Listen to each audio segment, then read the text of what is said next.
الله تعالى وبركاته. الفاتحة إلى حضرة النبي صلى الله تعالى عليه وسلم. سبحان ربك رب العزة عما يصفون وسلام على المرسلين والحمد لله.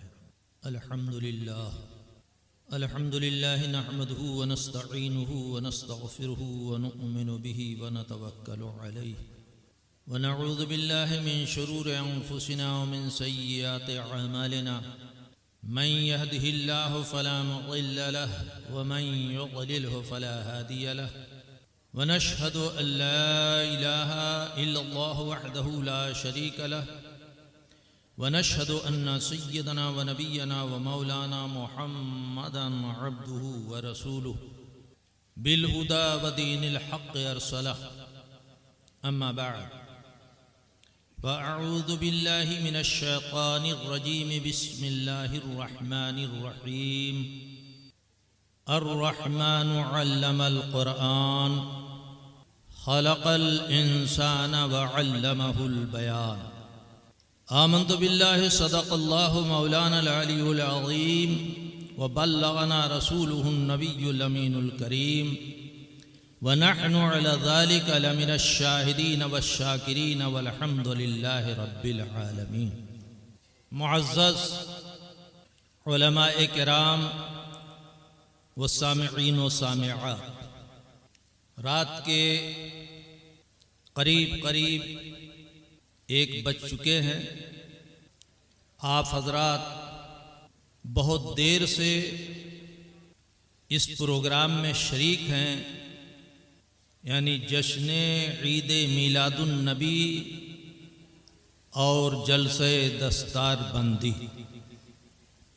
اسی کی مناسبت سے میں نے قرآن مقدس کی وہ سورہ پاک جس میں ابتدائی آیتیں علم اور تخلیق جان انسانیت سے متعلق ہے، پڑھنے کا شرف حاصل کیا. اللہ تبارک و تعالی نے ساری کائنات کو بنایا، کائنات کو وجود بخشا گیا،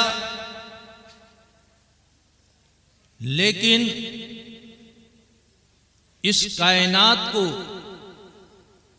پیدا کرنے کا سبب، پیدا کرنے کی وجہ و علت اللہ تعالی کسی علت وغیرہ کا محتاج نہیں ہے. یہ ہمارے لیے پروردگار عالم نے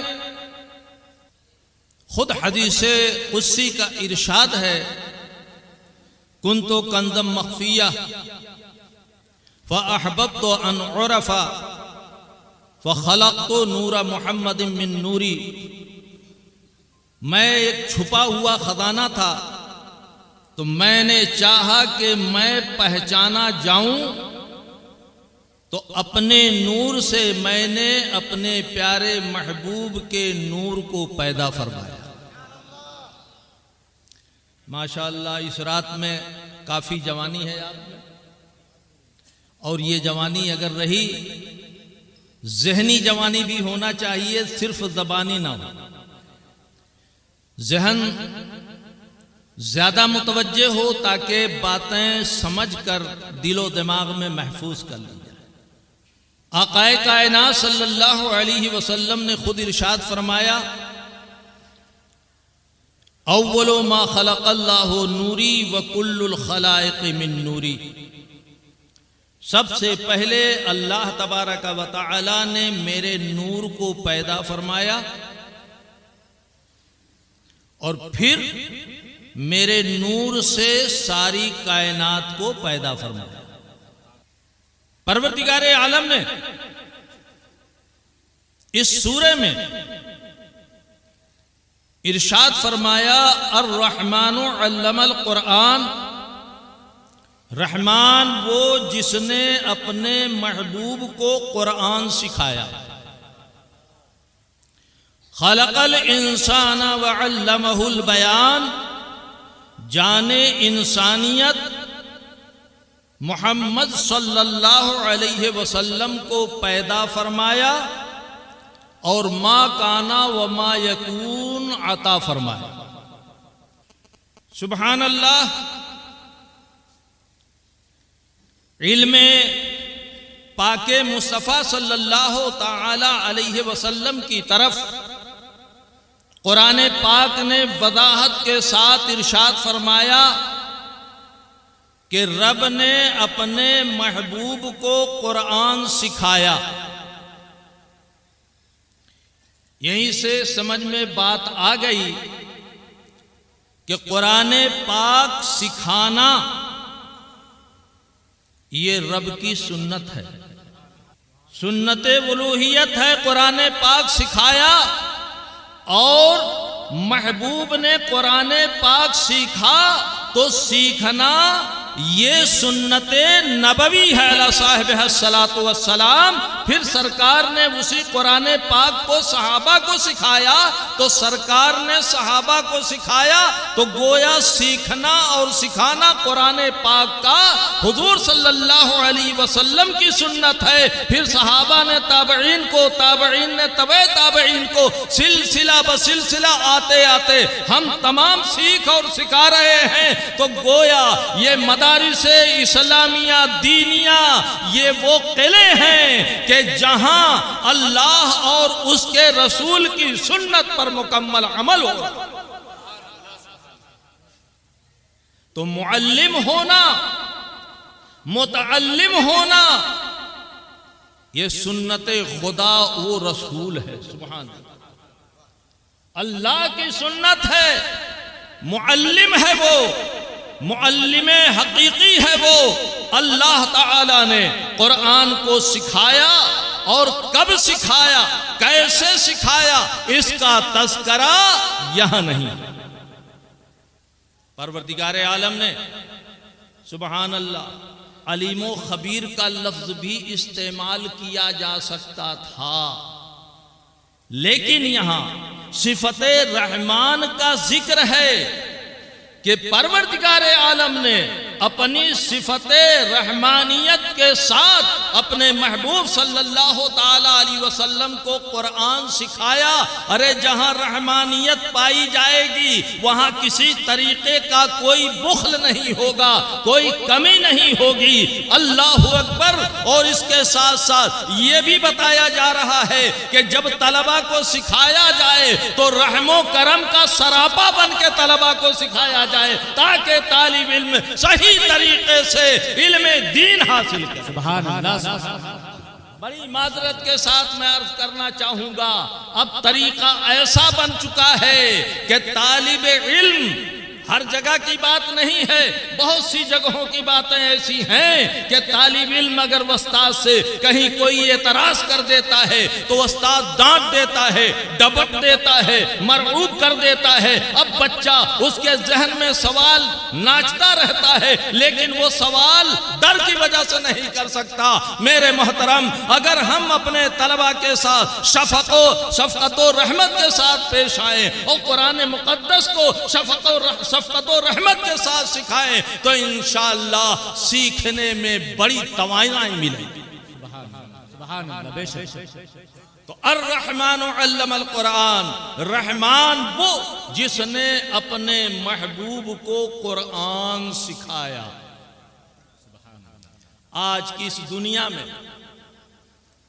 سورہ رحمان کو پڑھتے ہیں اور رسول قرآن اس سورہ کا نام ہے۔ حدیث پاک کی روشنی میں اس سورہ کو پڑھتے ہیں اور پڑھنے کے بعد ابھی کیا میرے محترم معلم نے کیا اسپیکر بولتے، کیا بولتے ہیں، نقیب اسٹیج کہہ لیجئے، نقیب اسٹیج نے اعلان فرمایا میں کہاں کا رہنے والا، میرا کیا نام، میرا کیا گاؤں، کچھ نہیں، معمار اہل سنت حافظ ملت حضرت علامہ مولانا عبدالعزیز شاہ محدث مراد آبادی رحمت اللہ تعالی علیہ کا نام نامی اس میں گرامی لیا کہ انہوں نے پڑھایا ہے۔ کیا سمجھایا آپ نے؟ انہوں نے پڑھایا ہے. کیا تاثر دینا چاہتے ہیں اناؤنسر صاحب؟ کیا تاثر دینا چاہتے ہیں نقیب اسٹیج صاحب؟ ان کا پڑھانا مشہور، آج پورا زمانہ ان سے فیض یاب. تو یہ اشارہ دینا چاہتے ہیں کہ معلم جس شان کا ہوگا طالب علم اسی انداز کا ہوگا. جیسا معلم ویسا متعلم. اب مجھے کہہ لینے دیجئے تو سمجھانے کے لیے کہا، یہ تو انسانوں کی بات ہے. ارے خالق کائنات جو اپنی صفت رحمانیت کے ساتھ اپنے محبوب کو سکھائے گا تو کیا نہ سکھا دے گا، اور محبوب کیا نہ سکھا دے گا. نعرہ تکبیر، نعرہ رسالت، جشن عید میلاد النبی. محبوب کیا نہ سیکھے گا اور سکھانے والا کیا نہ سکھائے گا. وہاں کمی کا تو سوال ہی پیدا نہیں ہوتا. یہاں بڑے سے بڑا عالم کیوں نہ ہو، فوق کل ذی علم علیم، ہر علم والے کے اوپر علم والا ہے. انسان کی صفت ہی نقصان ہے. الانسان مرکب من الخطأ والنقصان. انسان خطا و نسیان کا مجموعہ ہے. کوئی کتنا بھی بڑا انسان ہو جائے، ارے جب نبوت کی منزل پہ فائز ہو گیا تو اللہ تعالیٰ نے اس کی حفاظت فرما لی، اسے معصوم بنا دیا. ورنہ جتنے انسان ہیں انبیاء کو چھوڑ کر ہر ایک میں کمی کا امکان آیا. لیکن جب پروردگار عالم نے نبی کو محفوظ و معصوم کر دیا، اولیاء کو محفوظ کر دیا، تو ہم مضبوط ہو گئے کہ ان سے خطا کا امکان اللہ کی عطا سے کم ہو گیا یا ختم ہو گیا. مگر رحمان میں تو تصور بھی نہیں کیا جا سکتا. سبحان اللہ. رحمان سکھانے میں کوئی کوتاہی برتے گا یا اس کے پاس جو ہے اس میں کمی ہے؟ ارے جب رحمان سکھانے میں کوتاہی نہیں برتے گا، رحمان جب سکھانے میں ہر چیز سکھائے گا تو سیکھنے والا کیسے محروم رہ جائے گا؟ آج لوگ بولتے ہیں رسول اللہ کے اندر علم غیب تھا یا نہیں تھا، رسول اللہ یہ جانتے تھے یا نہیں جانتے تھے، رسول اللہ وہ جانتے تھے یا نہیں جانتے تھے. آج گمراہ فرقے اس طرح کی باتیں کرتے ہیں. ارے الرحمن علم القرآن پڑھ لو، پھر یہ بلا چونو چرا بلا جھجکے کہہ دو جب رحمان نے سکھایا ہے تو کائنات کی کوئی ایسی چیز نہیں ہے جسے معبود اپنے متعلم کو، اپنے محبوب کو سکھایا نہ ہو. ساری چیزوں کو اللہ رب العزت نے سکھایا. خود جب ہم نے تسلیم کر لیا کہ قرآن سیکھ لیا تو قرآن ہی کہہ رہا وَلَا رَطَبٍ وَلَا يَابِسٍ إِلَّا فِي كِتَابٍ مُبِينٍ. کوئی خشک و تر چیز ایسی ہے ہی نہیں جس کا ذکر قرآن میں موجود نہ ہو. کوئی خشک و تر چیز ایسی نہیں ہے جس کا ذکر قرآن میں موجود نہ ہو. جب رب نے قرآن کو سکھا دیا اور محبوب نے قرآن کو سیکھ لیا، اب کون سی چیز ایسی رہ گئی جو محبوب نہیں جانتا؟ تو معلوم ہوا کہ یہ فرقے جو آج دنیا میں پیدا ہو گئے، دیوار کے پیچھے کو نبی کا علم نہیں ہے، نبی کو غیب کا علم نہیں ہے، ان تمام چیزوں کی جو بکواس کر رہے ہیں وہ گویا قرآن کے خلاف بول رہے ہیں، اس صریح آیت کریمہ کے خلاف بول رہے ہیں. بہرحال میرے محترم، پھر قرآن نے فرمایا خلق الانسان وعلمہ البیان. جان انسانیت حضور محمد رسول اللہ صلی اللہ علیہ وسلم کو پیدا فرمایا، وعلمہ البیان، اور انہیں بیان سکھایا. بیان کا مفہوم تفسیر خادن والے فرماتے ہیں کہ ما کانا وما یکون، جو کچھ ہو چکا اور جو کچھ ہونے والا ہے سب کو پروردگار عالم نے اپنے محبوب کو سکھا دیا. خلق الانسان فرمایا، جان انسانیت کو پیدا فرمایا. میلاد کا مطلب کیا ہے؟ نبی کی پیدائش ہم بیان کرتے ہیں، نبی کا پیدا ہونا بیان کرتے ہیں، اس سے متعلقات کو بیان کرتے. اسی کا نام تو میلاد ہے نا، اسی کا نام میلاد ہے. اب آپ کو میں لے چلوں گا اس طرف کہ رسول پاک صلی اللہ تعالی علیہ وسلم کی تخلیق اللہ رب العزت نے فرمائی. کب کیسے یہ تو کوئی بتا ہی نہیں سکتا، مگر کچھ اندازہ ہم ضرور کر سکتے ہیں. کائنات، کائن کے معنی ہونے والا، کون سے اسی سے کونین وغیرہ ہے. کائنات یعنی مخلوقات. یہ ہوئی، اس کو وجود بخشا گیا. کیسے اس کا وجود ہوا؟ 18,000 عالم پیدا کیے گئے.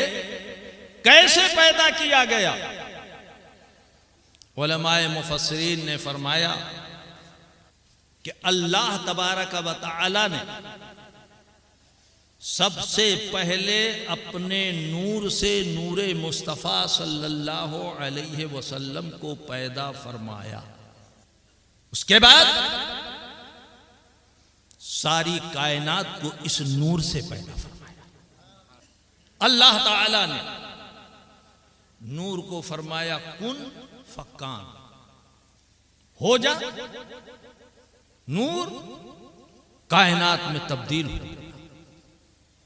آپ اس کو اس طریقے سے سمجھو، امر کا صیغہ کن، واحد حاضر کا صیغہ تو ہو جا. اس کے لیے مخاطب حاضر ہونا ضروری ہے. ہمارے سامنے اگر کوئی نہ ہو اور ہم کہیں قم، یہ بھی امر کا واحد حاضر سے کھڑا ہو جا. اجلس، بیٹھ جا. ادھر ادھر سے کوئی دیکھے گا تو کہے گا شاید ایک کہنے والے کا اسکرو ڈھیلا ہو گیا. سامنے کوئی موجود نہیں ہے، کس کو بولا؟ تو معلوم ہوا لفظ کن جو امر کا صیغہ ہے، اس کا مخاطب ہونا ضروری ہے. اللہ تعالیٰ نے لفظ کن سے کائنات کو پیدا فرمایا. قرآن فرماتا ہے اذا اراد اللہ شیئا ان یکون لہ فیقول لہ کن فیکون.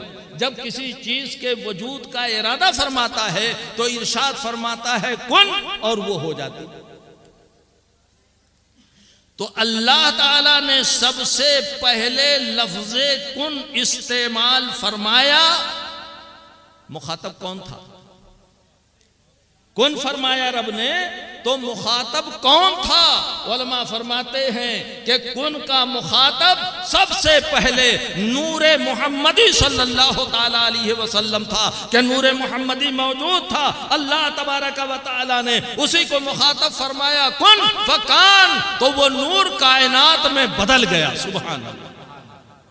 تو نور مصطفیٰ صلی اللہ تعالی علیہ وسلم یہ کائنات میں بدل گیا، اور اسی سے پوری کائنات وجود میں آ گئی. اب یہ نور کہاں تھا، کیسے تھا، کب تھا، اللہ اکبر، کتنا زمانہ رہا، اس کے لیے تو ہم حساب لگائیں تو تھک جائیں گے، صحیح طریقے سے حساب بھی نہیں مل پائے.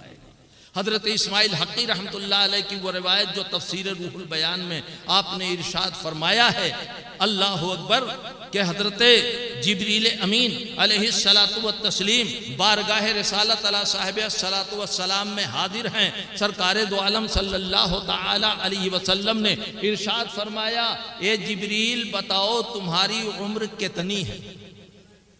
میں اس سے کچھ اور بتانا چاہتا ہوں، اگرچہ آپ نے بار بار سنا ہوگا. کیا فرمایا؟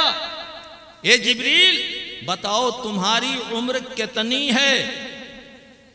حضرت جبریل امین علیہ السلام نے عرض کیا یا رسول اللہ صلی اللہ تعالی علیہ وسلم، مجھے اپنی عمر کے بارے میں صحیح طریقے سے پیٹنٹ کوئی ایسی تعداد نہیں معلوم ہے، البتہ ایک اندازہ میں بتا سکتا ہوں. وہ اندازہ یہ ہے کہ میں نے چوتھے حجاب میں ایک ستارے کو دیکھا ہے جو 70,000 برس میں ایک مرتبہ چمکتا تھا. میں نے اسے 72,000 مرتبہ چمکتے دیکھا. اب حساب لگا لو، 70 کو 72 سے ضرب دے دو کتنا ہو جائے گا؟ حضرت جبریل نے اپنی عمر کو اس طریقے سے بتایا کہ ایک ستارہ جو حجاب رابع میں چوتھے حجاب میں چمک رہا تھا، میں نے اسے 72,000 مرتبہ دیکھا ہے، اور وہ 70,000 برس کے بعد ایک مرتبہ چمکتا تھا۔ صوفیاء کرام فرماتے ہیں کہ وہ ستارہ جو 70,000 برس تک غائب رہتا تھا اور پھر جب چمکتا تھا تو وہ بھی 70,000 برس تک چمکتا تھا۔ غائب رہتا تو سجدے میں جاتا، اور سجدے سے جب سر اٹھاتا تو ظاہر ہو جاتا۔ حضرت جبریل امین نے کیا بتایا کہ وہ ستارہ میں نے اس انداز سے دیکھا، گویا جبریل امین نے یہ بھی نہیں بتایا کہ یا رسول اللہ وہ ستارہ کب سے چمک رہا تھا۔ ارے جب سے جبریل نے دیکھا تب سے بتایا، اس سے پہلے کتنا پہلے چمک رہا تھا حضرت جبریل نے بھی نہیں بتایا۔ میرے آقا صلی اللہ علیہ وسلم ارشاد فرماتے ہیں وَعِزَّتِ رَبِّي أَنَا ذَلِكَ الْكَوْكَبْ، یہ جبریل میرے رب کے عزت و جلال کی قسم وہ ستارہ میں ہی تھا، وہ ستارہ میں ہی تھا۔ اللہ اکبر۔ حضرت جبریل بھی اس کی ابتدا نہیں جانتے، مگر 70,000 برس میں چمکنے والے ستارے کو 72,000 مرتبہ دیکھا تو ہمیں اور آپ کو یہ کہنا پڑے گا چوتھا حجاب بتا رہے ہیں، معلوم ہوا شاید ابھی آسمان کی تخلیق بھی نہیں ہوئی تھی، وہ ستارہ حجاب رابع میں چمک رہا تھا۔ تو میرے محترم حضرت جبریل امین علیہ الصلاۃ والتسلیم کے بتانے کے مطابق یہ ستارہ کب سے چمک رہا تھا حضرت جبریل بھی اسے نہیں جانتے، اس کی ابتدا کب سے تھی۔ تو سنو اللہ کے پیارے حبیب صلی اللہ تعالی وسلم کا یہ نور پاک جس کے بارے میں آپ نے فرمایا وعزت ربی انا ذالک الکوکب، میرے رب کے عزت و جلال کی قسم وہ ستارہ میں ہی تھا۔ اللہ اللہ، معلوم ہوا یہ نور مصطفیٰ صلی اللہ تعالی وسلم ستارے کی شکل میں کتنے زمانے سے چمک رہا تھا۔ ارے اس وقت سے چمک رہا تھا جب زمانہ بھی نہیں تھا، زمانہ بھی نہیں تھا، اس وقت سے چمک رہا تھا۔ میرے محترم بزرگوں اور دوستوں، اب ہمیں کہنا پڑے گا کہ یہ نور مصطفیٰ قرب خداوندی میں تھا، قرب خداوندی میں تھا۔ سبحان اللہ۔ تو جب قرب خداوندی میں تھا، بولو قرب کا فائدہ ہوتا ہے کہ نہیں؟ نزدیک رہنا، پاس رہنا۔ ارے بولتے صحبت صالح تورا صالح کنت، صحبت طالح تورا طالح کنت۔ نیک کی صحبت نیک بنا دیتی ہے اور برے کی صحبت برا بنا دیتی ہے۔ اچھے لوگوں کی صحبت میں اگر کوئی رہ جاتا، سبحان اللہ، تو یہ عالم ہوتا ہے کہ ایسی ایسی باتیں وہ جانتا ہے کہ عام پڑھا لکھا آدمی نہیں جانتا۔ مجھے معلوم ہے حضور مفتی اعظم ہند رحمت اللہ تعالی علیہ کی بارگاہ میں کچھ ایسے خدام رہے ہیں کہ جنہوں نے کچھ نہیں پڑھا تھا مگر انہوں نے اچھے اچھے لوگوں کی تنبیہ کی ہے وقت ضرورت۔ اللہ اکبر۔ امام اہل سنت فاضل بریلوی رضی اللہ تعالیٰ عنہ کا شہد، سبحان اللہ، بہت بڑے عالم دین ہمارے تشریف لائے، اور بھشتی کا بچہ نابالغ تھا، اس سے کہا کہ مجھے پانی دے دو وضو کے لیے۔ اس نے کہا میرا پانی دینا آپ کے لیے درست نہیں ہے۔ سبحان اللہ، سبحان اللہ۔ ارے تم پانی بھرتے ہو گھروں میں؟ کہ میں گھروں میں پانی بھرتا ہوں، میں اپنے ماں باپ کی اجازت سے بھرتا ہوں، مگر آپ مانگ رہے ہیں میرے ماں باپ کی اجازت نہیں ہے، میں نابالغ ہوں، میرے پانی کا استعمال کرنا آپ کے لیے درست نہیں ہوگا۔ چھوٹا سا بھشتی کا بچہ بتا رہا ہے، اعلیٰ حضرت کے شہر کا بچہ بتا رہا ہے۔ معلوم ہوا صحبت کا اتنا اثر ہوتا ہے کہ معمولی سے معمولی لوگوں کو بڑے سے بڑے مسائل معلوم ہو جاتے ہیں۔ قرب کا اثر ہوتا ہے۔ میرے محترم بزرگوں اور دوستوں، ایک انسان کا قرب ہوتا ہے، یہ الگ ہے، اس سے میں تشبیہ نہیں دے رہا ہوں، مگر تقریب فہم کے لیے، سمجھانے کے لیے یہ میں نے بتایا۔ اب آؤ اور سوچو کہ وہ نور مصطفیٰ جو نہ جانے کب سے کب تک قرب خداوندی میں تھا، قرب خداوندی میں تھا، اس نور نے اپنے رب سے کیا نہ لیا ہوگا اور رب نے اس نور پاک کو کیا نہ عطا کیا ہوگا. اسی لیے رب نے فرمایا الرحمن علم القرآن، رحمان وہ ہے جس نے اپنے محبوب کو قرآن سکھایا. اللہ اللہ. آپ اس طریقے سے سمجھیں قرب کا فائدہ اتنا ہوتا ہے. آگ ہے، آگ نا، آگ گرم ہوتی کہ ٹھنڈی ہوتی؟ بولو. ٹھنڈے ہو گئے کافی شاید میں. ہاں بہت متوجہ ہو کے سنیں گے کیونکہ 12 کے بعد مجمع کو بھی تقریر کرنی پڑتی ہے. میں تو تقریر کراتا نہیں، نہ ہاتھ ہوت اٹھواتا، نہ واہ واہ کراتا. سبحان اللہ ماشاءاللہ بولو گے تو آپ کا فائدہ ہوگا، نہیں بولو گے تو آپ کا نقصان ہوگا. اتنا بتانا تو ضروری. لیکن اگر مجمع کی طرف سے کچھ جواب نہ ملے تو سو جائیں گے. یہ ٹائم ہی ایسا ہوتا ہے. آگ یہ گرم ہوتی ہے، لوہا ٹھنڈا ہی رہتا ہے. لیکن اگر آگ دہکائی جائے اور لوہے کو اس آگ کے اندر ڈال دیا جائے، تھوڑی دیر کے بعد اس دہکتی ہوئی آگ سے جب اس ٹھنڈے لوہے کو جو کالا تھا، ٹھنڈا تھا، آگ سے باہر نکالا تو اب کیا ہوگا؟ بولو. لال ہوگا، مگر ٹھنڈا ایسا ہوگا جیسے برف ہے نا، برف کی طرح سے ٹھنڈا ہوگا. ہاں تو یہی میں امتحان لینا چاہتا تھا کہ آپ جگ رہے ہیں کہ سو رہے ہیں. لوہا جو ٹھنڈا تھا، کالا تھا، آگ کی صحبت میں پڑ گیا، چند لمحوں میں، منٹوں میں یا گھنٹوں میں وہ لوہا سرخ ہو گیا اور گرم ہو گیا. اس نے رنگ بھی بدل دیا اور اس نے اپنی صفت بھی بدل دی. رنگ بھی بدل گیا، صفت بھی بدل گئی. کیوں بدلی؟ اس لیے کہ یہ لوہا آگ کے اندر تھا، آگ کی صحبت میں تھا. میرے محترم اب مجھے کہہ لینے دو، جب لوہا جس کی صفت ٹھنڈا ہونا ہے، جس کا رنگ کالا ہے، آگ کی صحبت میں کچھ دیر رہا تو اس نے اپنا رنگ بھی بدل دیا، اپنی صفت بھی بدل دیا اور وہ گرم بھی ہو گیا، لال بھی ہو گیا. بلا تشبیہ و تمثیل، 1000 بار بلا تشبیہ و تمثیل. میں آپ کو یہ بتانا چاہتا ہوں وہ نور مصطفیٰ جب اپنے رب کے قرب میں رہا اور یہ اتنا زمانہ رہا تو رب سے اس نور نے کیا نہ لیا ہوگا اور رب نے اس نور کو کیا نہ لیا. نعرہ تکبیر، نعرہ رسالت، جشن عید میلاد النبی، مسلک اعلی حضرت فیضان مجاہد ملت. اللہ اکبر.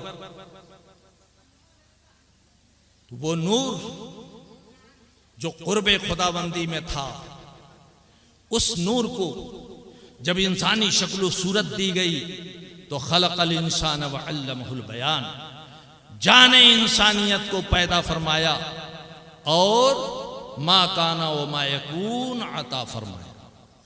سبحان اللہ. تو یہ مدارس اسلامیہ جس کے جلسے میں ہم اور آپ شریک ہیں، الحمدللہ جامعہ الحبیب جو حضرت مولانا ریاضت علی صاحب اللہ تعالیٰ ان کی عمر میں بے پناہ برکتیں عطا فرمائے، ان کے حوصلوں کو بلندی عطا فرمائے، یہ مدرسہ چلا رہے ہیں. یہ مدرسہ وہ چیز ہے کہ میاں اس مدرسے سے ہماری علمی روحانی طاقت مضبوط سے مضبوط تر ہوگی. آپ یہ نہ سمجھو کہ جو بچے پڑھیں گے وہی فیضیاب ہو کر کے جائیں گے. ارے بچہ پڑھے گا، جہاں جہاں جائے گا وہ اس مدرسے کے فیض کو بڑھاتا چلا جائے گا. آپ نے اپنے ایک بچے کو مدرسے بھیجا، سبحان اللہ، بچے نے قرآن پاک کا ناظرہ پڑھا، پھر قرآن پاک کو سمجھ کر کے پڑھا. جیسے یہاں قرآن پاک کا بھی ناظرہ پڑھا، ناظرہ پڑھنے کے بعد حفظ کر لیا. حفظ کرنے کے بعد دستار بندی کا موقع آیا، دستار بندی کی گئی. اللہ کے پیارے حبیب صلی اللہ تعالی وسلم نے فرمایا ہے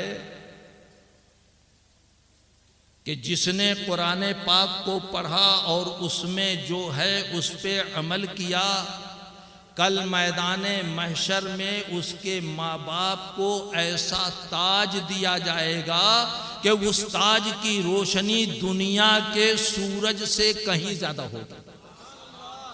اللہ، سورج سے کہیں زیادہ ہوگی. اور وہ بھی میرے آقا صلی اللہ علیہ وسلم فرماتے ہیں کہ اگر تمہارے گھروں میں سورج آ جائے اس وقت جو روشنی ہوگی اس سے کہیں زیادہ اس کی روشنی ہوگی. سبحان اللہ. تو فرماتے ہیں فما ظنکم، تو تمہارا گمان اس کے بارے میں کیا ہے جس کی وجہ سے ماں باپ کو تاج پہنایا جا رہا ہے. تو بولو، تاج پہننا چاہتے ہو کہ نہیں؟ اگر تاج پہننا چاہتے ہو، اللہ اللہ. دوسری حدیث شریف میں تو یہاں تک سرکار دو عالم صلی اللہ تعالی وسلم نے فرمایا کہ جس نے اپنی اولاد کو قرآن سکھایا، البس والدہ تاجن یوم القیامت من تاج الجنہ، او کما قال صلی اللہ علیہ وسلم، کہ اس کے والدین کو جنت کا تاج پہنایا جائے گا. اور جنت کا تاج ایسا ہوگا کہ جنت کے چیزوں کے بارے میں میرے آقا صلی اللہ علیہ وسلم نے فرمایا لا عین رأت ولا اذن سمعت ولا خطر علی قلب بشر. جنت کی چیزیں ایسی ہوں گی کہ نہ تو کسی آنکھ نے دیکھا ہے، نہ کسی کان نے سنا ہے، نہ کسی کے دل پہ ایسا وسوسہ گزر سکتا ہے. تو جنت کا تاج ہو یا وہ چمکیلا تاج ہو، بیٹے کو قرآن پاک سکھانے، پڑھانے، عمل کرانے کی بنا پہ ہمیں عطا کیا جائے گا. ہر شخص کو اس کا خیال رہنا چاہیے کہ اگر ہمارے والدین کے زمانے میں مدرسے نہیں تھے، یہ آسانیاں نہیں تھی، یہ سہولت نہیں تھی، اگر ہمارے پاس 2-1 بچے ہیں تو اس میں سے کسی ایک بچے کو ضرور عالم دین بنائے. اللہ اللہ. میں نے بچپن میں دور طالب علمی میں برابر یہ سنا، بلکہ ہمارے کچھ اساتذہ بھی اس میں شامل ہیں، کچھ اکابر علماء شامل ہیں الحمدللہ، کہ حضور امام التارکین سیدنا مولانا حبیب الرحمن صاحب قبلہ مجاہد ملت رضی اللہ تعالی عنہ، وہ علماء کی ٹیم کو لے کر اپنا لاؤڈ اسپیکر، اپنا شامیانہ، اپنی گاڑی، اللہ اللہ، رئیس اڑیسہ ہیں مگر پورے علاقے میں گشت کر رہے ہیں اور جہاں جہاں ضرورت پڑ رہی ہے لوگوں کو ترغیب دے رہے ہیں، علم دین سکھانے، اصلاح امت کے لیے کوششیں کر رہے ہیں. میرے محترم بزرگوں اور دوستو، انہی کی کوششوں کا نتیجہ ہے الحمدللہ اس علاقے میں آج اسلام و سنیت کا چراغ چمک رہا ہے. انہی کے نام پر، ان کے جانشین کے نام پر اس مدرسے کا نام رکھا گیا. بولو، اپنے بچوں کو اس مدرسے کے حوالے کرو گے کہ نہیں؟ حوالے کرو اور جنتی تاج پہنو. سبحان اللہ.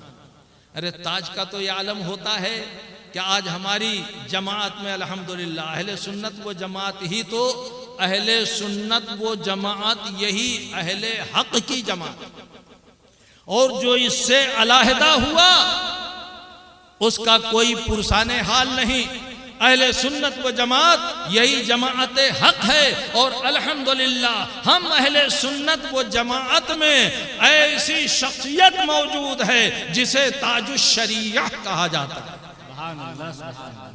جسے تاج الشریعہ کہا جاتا ہے، اور تاج الشریعہ کی مقبولیت کا یہ عالم ہے کہ ان کے سر پہ رکھنے کے لیے جو تاج بنایا گیا، جو تاج پیش کیا گیا، حضرت نے نہیں پہنا اس لیے کہ چاندی کا تاج تھا، اسے آپ پہننے سے انکار کر دیتے ہیں، مگر پہنا نہیں گیا۔ اس کی مقبولیت کا عالم یہ ہے کہ آج لوگوں کے سروں پہ ٹوپیاں ہیں، ان ٹوپیوں میں تاج الشریعہ کا تاج۔ سبحان اللہ، سبحان اللہ۔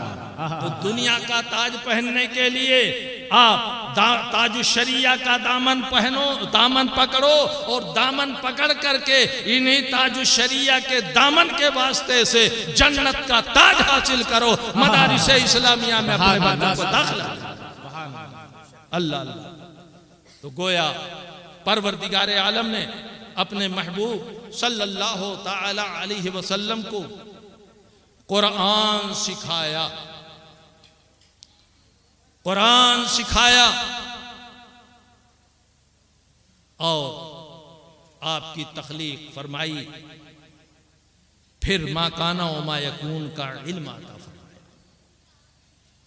یہیں سے ہماری سمجھ میں بات آئی کہ قرآن کا سیکھنا سکھانا یہ بہت بڑا کار ثواب ہے، اور یہ وہ مقدس ترین کتاب ہے کہ جس کو اللہ نے اپنے محبوب کو سکھایا، اور محبوب نے اپنے محبوب صحابہ کو سکھایا۔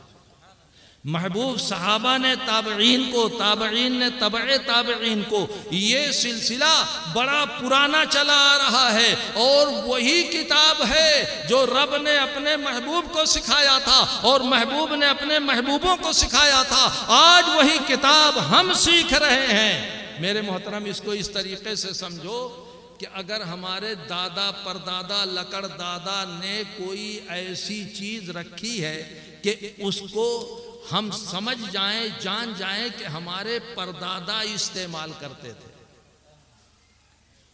اس چیز کو ہم بڑی حفاظت کے ساتھ رکھتے ہیں۔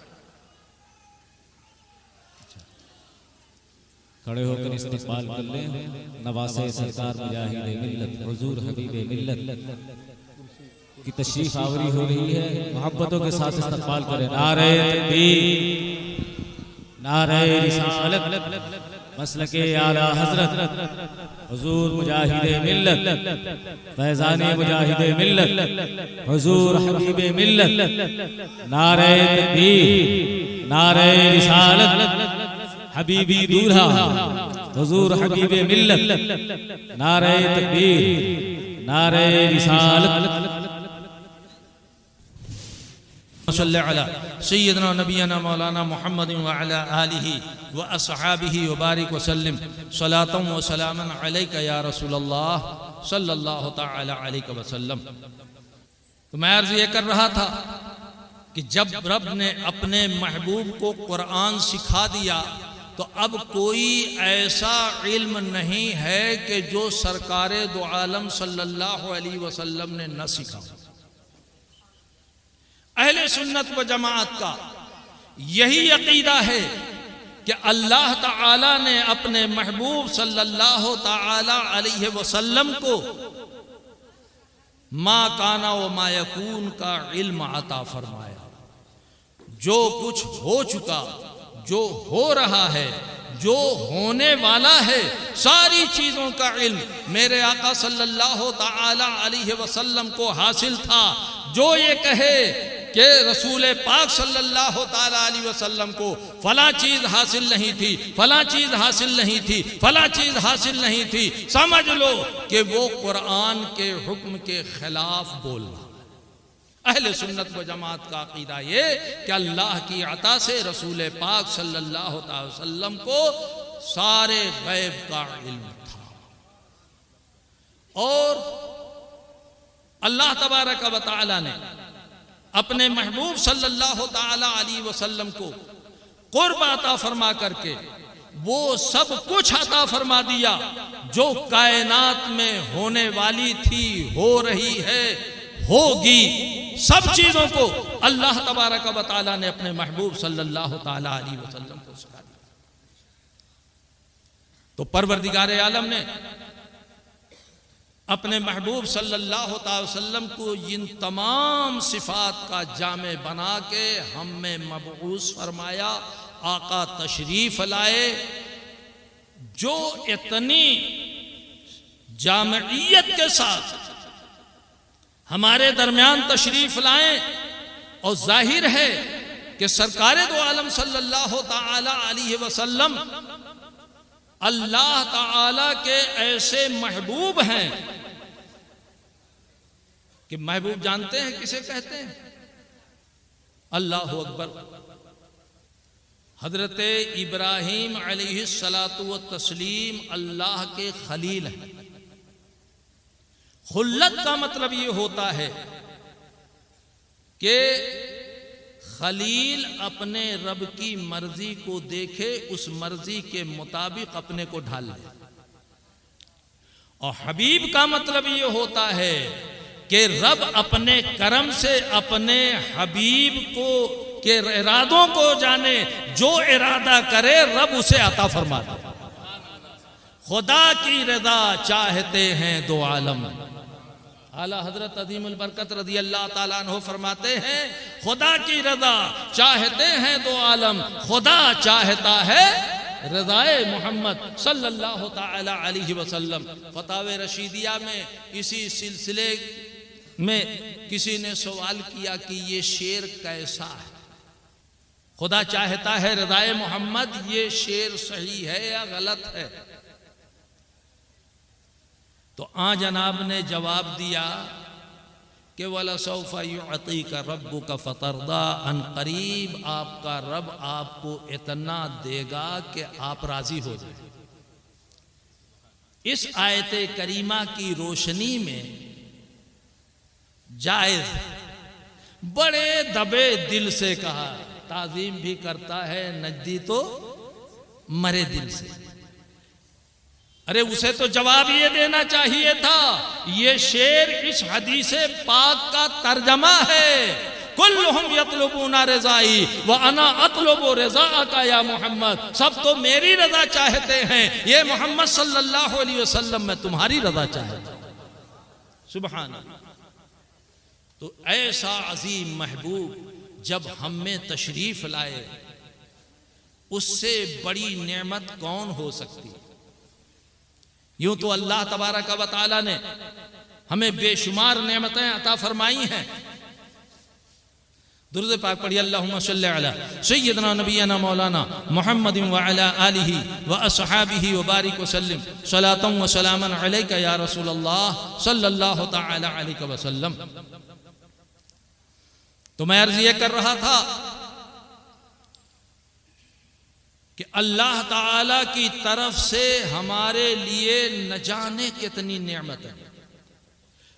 ہمارا جسہ، آنکھ، ناک، کان، زبان، ہاتھ، پیر، جان، یہ سب کچھ اللہ تعالی کی نعمتیں.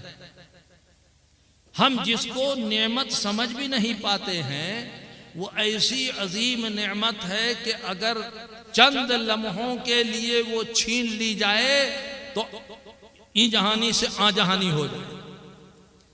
کیا یہ سانس؟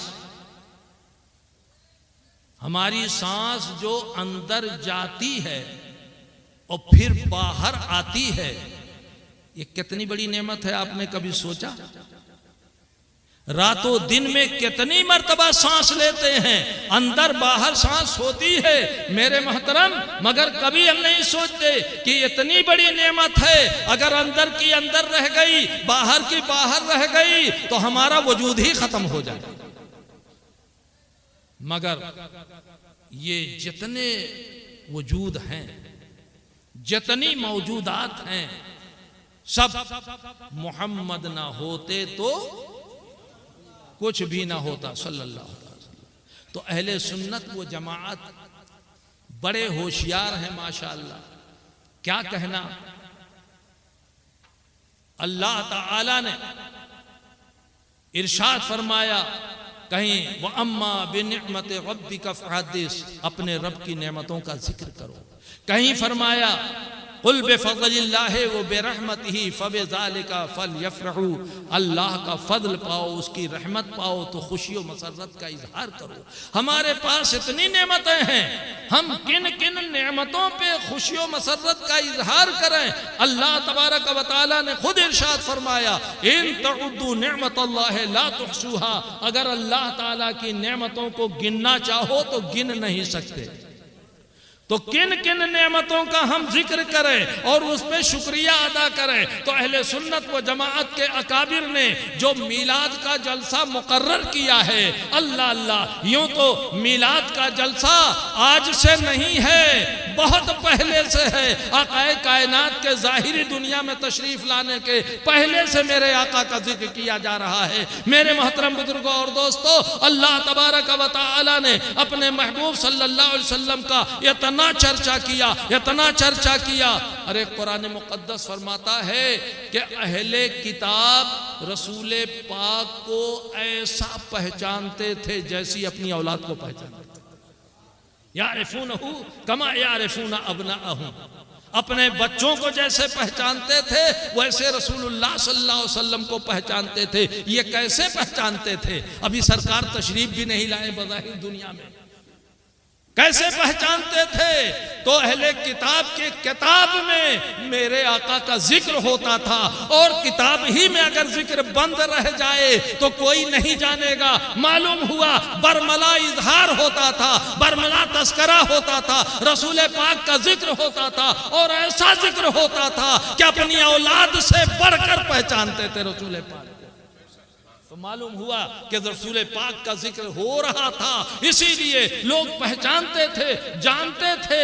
حضرت عبداللہ ابن سلام رضی اللہ تعالیٰ عنہ نے تو فرمایا کہ ہم اپنی اولاد سے کہیں زیادہ بڑھ کے رسول پاک کو پہچانتے تھے۔ سبحان اللہ۔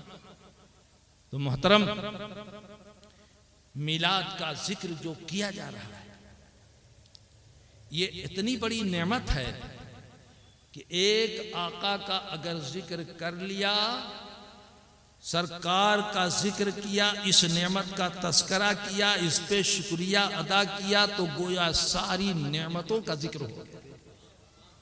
مرکزی ذکر جس نعمت کے صدقے میں ساری نعمتیں ہم کو ملی ہیں، اس نعمت کا ہم نے تذکرہ کر لیا، ذکر ادا کر لیا، شکریہ ادا کر لیا، تو گویا ساری نعمتوں کا ذکر ہو گیا۔ اہل سنت و جماعت نے الحمدللہ یہ جو طریقہ رائج کیا ہے بڑا خوبصورت طریقہ ہے کہ نعمت مصطفیٰ کا ذکر ہو گیا، ساری نعمتوں کا تذکرہ خود بخود ہو گیا۔ تو میرے محترم، حضور سرور کائنات صلی اللہ تعالی علیہ وسلم اس دنیا میں تشریف لائے، ان کا تذکرہ، ان کا ذکر جب ہم کرتے ہیں تو بہت سے لوگ کہتے ہیں کہ میلاد منانا ناجائز ہے۔ معاذ اللہ، کہاں ذکر ہے؟ صحابہ میں کہاں میلاد ہوتا تھا؟ تابعین میں کہاں میلاد ہوتا تھا؟ ارے میں نے ابھی بتایا نا کہ سرکار کے ظاہری دنیا میں تشریف لانے سے پہلے اتنا ذکر ہوتا تھا کہ اہل کتاب رسول پاک کو اچھی طرح سے پہچانتے تھے۔ سبحان اللہ۔ تو حضور سرور کائنات صلی اللہ تعالی علیہ وسلم کا ارے ذکر تھوڑا سا اور ٹائم کچھ بڑھ جائے تو حرج نہیں۔ درود پاک پڑھی، اللہم صلی علی سیدنا نبینا مولانا محمد وعلی آل سیدنا و نبینا مولانا محمد مبارک وسلم صلاۃ و سلاما علیک یا رسول اللہ صلی اللہ تعالی علیہ وسلم۔ آپ نے سنا بھی ہوگا حضرت حسان ابن ثابت رضی اللہ تعالی عنہ جو حضور صلی اللہ تعالی علیہ وسلم کے شاعر صحابی تھے۔ اللہ اکبر۔ سرکار ان کے لیے منبر پیش فرماتے، اللہم ایدہ بروح القدس دعا فرماتے، مالک و مولا حضرت قدس سے ان کی مدد فرما۔ اللہ اکبر۔ جب منبر رسول پہ آتے حضرت حسان ابن ثابت رضی اللہ تعالی عنہ اس وقت مست ہو کر کے عشق و محبت میں جھوم کر حضرت حسان ابن ثابت رضی اللہ تعالی عنہ اشعار کہتے، سرکار دو عالم صلی اللہ تعالی وسلم خوش ہوتے، چنانچہ انہی اشعار میں سے حضرت حسان ابن ثابت نے فرمایا ہے سبحان اللہ کہ وَأَحْسَنَ مِنْكَ لَمْ تَرَ قَطُّ عَيْنِي وَأَجْمَلَ مِنْكَ لَمْ تَلِدِ النِّسَاءُ یا رسول اللہ صلی اللہ تعالیٰ علیہ وسلم، آپ سے زیادہ حسین میری آنکھ نے آج تک کسی کو دیکھا ہی نہیں۔ اللہ اکبر۔ ارے حضرت حسان کی آنکھ نے نہیں دیکھا، مصریوں کی آنکھ نے تو دیکھا ہوگا۔ حضرت حسان بول رہے ہیں میری آنکھ نے آج تک آپ سے زیادہ حسین کسی کو نہیں دیکھا، مگر دوسرے مصرے سے سب کا رد کر دیتے ہیں اور فرماتے ہیں وَأَجْمَلَ مِنْكَ لَمْ تَلِدِ النِّسَاءُ یا رسول اللہ صلی اللہ علیہ وسلم، آپ سے زیادہ جمیل و خوبصورت کسی عورت نے آج تک کسی بچے کو جنم ہی نہیں دیا۔ تو حضرت حسان کیا، حضرت آدم سے لے کر قیامت تک کوئی انسان ایسا حسین دیکھ ہی نہیں سکتا۔ تو پھر فرماتے ہیں خلقت مبرعا عن کل عیب، یا رسول اللہ آپ سارے عیوب سے ایسا پاک صاف ستھرے پیدا کیے گئے کأنک قد خلقت کما تشاء، یا رسول اللہ گویا آپ ایسا پیدا کیے گئے جیسے آپ کی خواہش تھی، آپ اپنی خواہش کے مطابق پیدا کیے گئے۔ میں آپ کو یہ بتانا چاہتا ہوں کہ رسول پاک صلی اللہ علیہ وسلم کے سامنے یہ اشعار پڑھے جا رہے ہیں، منبر رکھا ہوا ہے، صحابہ کرام سننے والے ہیں، خود صاحب میلاد سننے والے ہیں۔ حضرت حسان کیا کہہ رہے ہیں؟ وَأَجْمَلَ مِنْكَ لَمْ تَلِدِ النِّسَاءُ یا رسول اللہ آپ سے زیادہ جمیل و خوبصورت کسی عورت نے کسی بچے کو جنم ہی نہیں دیا۔ ولد یلد ولادت سے ہے، یعنی پیدائش کا ذکر کر رہے ہیں۔ آپ سے زیادہ خوبصورت کسی عورت نے کسی بچے کو جنم نہیں دیا۔ وہ خلقت مبرعان یا رسول اللہ صلی اللہ علیہ وسلم آپ سارے عیوب سے ایسا پاک و صاف پیدا کیے گئے گویا آپ اپنی مرضی کے مطابق پیدا کیے گئے۔ تو کیا سمجھا؟ میلاد مصطفیٰ پیارے صلی اللہ علیہ وسلم کے سامنے بیان کر رہے ہیں، منبر موجود ہے، سامعین موجود ہیں، تو یہی نقشہ ہے کہ نہیں ہے؟ ہم بھی منبر پہ بیٹھے ہوئے ہیں، آپ سامع کی حیثیت سے کرسی پہ بیٹھے ہوئے ہیں، ذکر مصطفیٰ ہو رہا ہے، ولادت مصطفیٰ بیان کی جا رہی ہے، اسی کا نام تو میلاد النبی صلی اللہ تعالیٰ علیہ وسلم۔ سبحان اللہ۔ حضرت حسان رضی اللہ تعالیٰ عنہ نے میلاد بیان کیا، سرکار کی شان بیان کی، خوبصورتی بیان کیا، حسن بیان کیا، اور یہ بھی اعلان فرما دیا آپ سے زیادہ حسین کوئی پیدا ہی نہیں ہوا ہے۔ سرکار دو عالم صلی اللہ علیہ وسلم تحسین فرما رہے ہیں اور خوش ہو رہے ہیں۔ میرے محترم بزرگوں اور دوستوں، اس شعر کو جب سنتے ہیں تو سننے کے بعد اگر کوئی اچھی مدحت و تعریف مصطفیٰ کرتا ہے تو اسے حسان زمانہ کہا جاتا ہے۔ مثال کے طریقے پر امام اہل سنت فاضل بریلوی رضی اللہ تعالیٰ عنہ نے اللہ تبارک و تعالیٰ کے پیارے حبیب صلی اللہ علیہ وسلم کی ایسی تعریف کی ہے دائق بخشش میں، سبحان اللہ، جو دیکھتا ہے پڑھتا ہے تو کہہ اٹھتا ہے کہ اپنے زمانے کے حسان تھے، رضا اپنے زمانے کے حسان تھے۔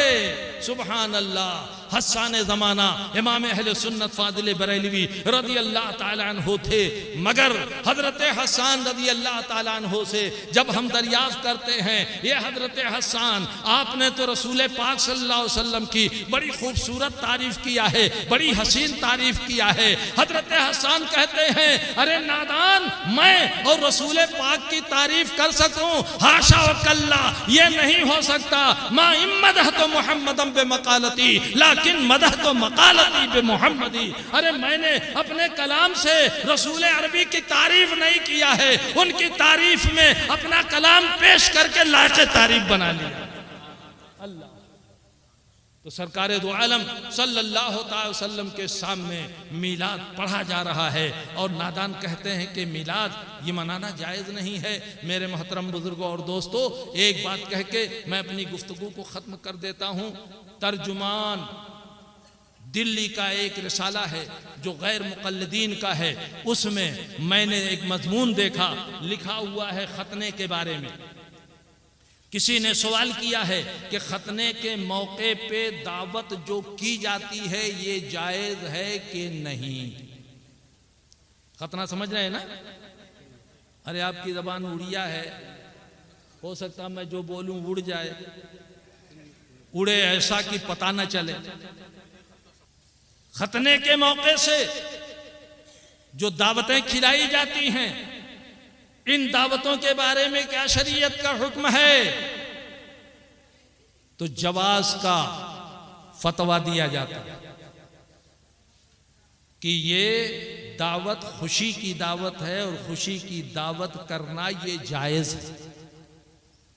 سعودی کا سب سے بڑا کانا مفتی، اس مفتی کے فتوے کے حوالے سے جواب کو مدلل کیا جاتا ہے اور لکھا جاتا ہے، کہا جاتا ہے کہ سعودیہ کے مفتی نے اسے جائز قرار دیا ہے۔ دلیل کیا دیا ہے؟ قُلْ بِفَضْلِ اللَّهِ وَبِرَحْمَتِهِ فَبِذَلِكَ فَلْيَفْرَحُوا۔ جب اللہ کا فضل پاؤ، اس کی رحمت پاؤ تو خوشی و مسرت کا اظہار کرو۔ یقیناً ہم تو یہی بولتے ہیں، قُلْ بِفَضْلِ اللَّهِ وَبِرَحْمَتِهِ۔ نبی پاک سے بڑھ کے فضل الہی کیا ہو سکتا ہے؟ نبی پاک سے بڑھ کے رحمت کیا ہو سکتی ہے؟ ارے نادان، تو نے نبی کی ایک سنت کی خوشی کے لیے اس آیت کو پیش کیا، ہم شروع سے پیش کرتے رہے، تیری سمجھ میں نہیں آیا۔ ارے جب نبی کی ایک سنت کی ادائیگی کی خوشی میں دعوت و تواضع کی جا سکتی ہے تو اس نبی کے تشریف لانے کے موقع پہ کیوں نہ سب کو دعوت تواضع کی جائے، کیوں نہ خوشی و مسرت کا اظہار کیا؟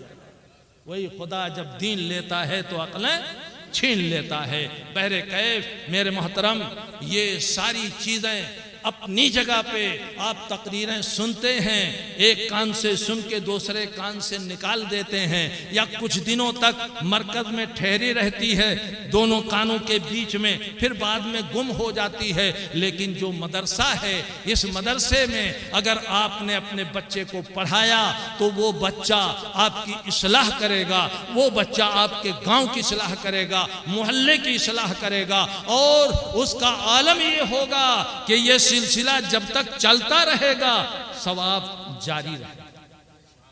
صدقات جاریہ میں سے ولد صالح جو اپنے والدین کے لیے دعا کرے، اور ثواب اتنا ٹائم تو نہیں ہے کہ میں اور آگے بڑھاؤں، اتنا سمجھ لو کہ جیسے حضرت مولانا ریاضت حسین صاحب نے مدرسہ قائم کیا، الحمدللہ اس مدرسے سے کچھ بچے فارغ ہو رہے ہیں، یہ سلسلہ ابھی حفاظ تک ہے، قرہ تک ہے، انشاءاللہ العزیز فضیلت کی دستار بندی ہوگی، اور خدا کرے کہ تحقیق و ریسرچ کا کام یہاں سے شروع ہو۔ مولانا کی تحریک، مولانا کا جو کردار ہے، مولانا کی جو دلچسپی ہے، اس سے مجھے بھرپور امید ہے کہ انشاءاللہ العزیز یہ مدرسہ خوب ترقی کرے گا، اور حضور والا کی سرپرستی حاصل ہے، ان کی دعائیں ہیں، مجاہد ملت علیہ الرحمہ کا فیضان ہے، یہ مدرسہ ضرور ترقی کرے گا، خوب ترقی کرے گا۔ مگر جب یہ مدرسہ ترقی کرتے کرتے یہاں سے علماء فضلہ فارغ ہوتے جائیں گے، صدیاں بیت جائیں گی، یہ سلسلہ جاری رہے گا، 100 سال 200 سال 300 سال ہو گئے، ابھی سلسلہ جاری ہے، تو اس سلسلے سے ان کو بھی ثواب ملے گا اور آپ تمام کو بھی ثواب ملے گا۔ بولو اس ثواب کو برقرار رکھو گے نا؟ مدرسے کی طرف خود بھی متوجہ ہوں اور لوگوں کو متوجہ کریں، اور ثواب ایسا نہ سمجھو کہ بس ایک گنا ثواب ہوگا۔ مواہب لدنیا میں بتایا گیا ہے کہ جیسے ہم ایک نیکی کریں تو اس پر 10 ثواب ہم کو ملا، ہمارے استاد کو اس پر 20 گنا ثواب ملے گا۔ کتنا؟ 20 گنا ثواب ملے گا، اور دادا استاد کو 30 گنا نہیں، 20 کا ڈبل 40، پر دادا استاد کو 40 کا ڈبل 80، لکڑ دادا استاد کو 80 کا ڈبل 160، ایسے ڈبل ہوتے ہوتے ہوتے یہ ثواب کہاں تک پہنچے گا؟ آج نادانوں نے بتایا، کتابوں میں لکھا کہ بسا اوقات امتی عمل میں بظاہر نبی سے بڑھ جاتا ہے، معاذ اللہ، ارے نادان، جب تیرے ثواب سے ڈبل ٹربل ہو کر کے نبی پاک کو ملتا ہے تو بظاہر کیسے بڑھ سکتا ہے؟ میرے محترم، یہ بڑھتے بڑھتے نبی پاک صلی اللہ تعالی وسلم تک کتنے گنا ہو جائے گا اس کو ہم شمار بھی نہیں کر سکتے۔ تو گویا آپ کا جب مدرسہ چالو ہوگا اور اس سے بچے پڑھ پڑھ کے فارغ ہوں گے، ان کا جو ثواب ہوگا ڈبل در ڈبل ڈبل در ڈبل ہوتے ہوتے کتنا ہو جائے گا، آپ کو کتنا ثواب ملے گا۔ آپ اپنی قبر میں ہوں گے، مٹی میں مل گئے ہوں گے، مگر سلسلہ ثواب کا جاری رہے گا۔ تو ان مدرسوں کو کامیاب کرنا، ترقی دینا، اس پہ قربانیاں پیش کرنا، مالی قربانی، جانی قربانی، اولادی قربانی، ساری قربانی پیش کرنا ہے۔ آپ کے 2-4 بچے ہیں، ایک بچے کو قربان کر دیا راہ خدا میں، ہم نے مدرسے کو دے دیا، ہم مدرسے سے پڑھ کر کے وہ حافظ، قاری، عالم بنے اور آگے بڑھے۔ الحمدللہ اگر اس طریقے سے آپ نے سوچا اور اس پہ عمل کیا تو آپ کی یہ دنیا بھی کامیاب ہے، آخرت بھی کامیاب ہے۔